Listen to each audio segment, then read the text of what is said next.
মোবাইলটা কিনে দেওয়ার পর ছেলেটা কেমন যেন রোগা হয়ে যাচ্ছে। বাবু এই টাকলা করে লোকটাকে। বাবা এটা এটা আমাদের স্কুলের স্যার। ও বাবু চশমা পরা মেয়েটাকে। না মানে বাবা বাবা এটা এটা হলো আমাদের স্কুলের ম্যাডাম। বাবু তাহলে মোবাইলে কি করছে? না মানে বাবা অনলাইন ক্লাস চলছে, অনলাইন ক্লাস করবো তো তার জন্য সবকে গ্রুপে জয়েন করছি। আচ্ছা বাবু তাহলে ক্লাস কর, মন দে পড়িস। বাইরে গেলাম। তাহলে মন দিয়ে পরে আমি গেলাম।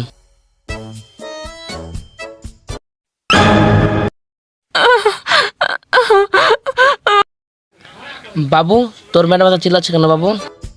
বাবা ম্যাডামের ঘরে আরশোলা লেগেছে বাবা, ওর জন্যই ম্যাডাম এত চিল্লাচ্ছে বাবা। আচ্ছা বাবু তাহলে মন দিয়ে ক্লাস কর, আমি গেলাম। কেউ জানে না কেউ আড়ালে বসে তোমাদের গায়ের মারামারি হচ্ছে। তো গাইস ভিডিওটা যদি ভালো লাগে অবশ্যই লাইক কমেন্ট শেয়ার করবেন। পাশে থাকবেন। Tata good bye. আমরা দুবাই আবার দেখা হবে সামনের ভিডিওতে। আগে tata good bye. Tata tata.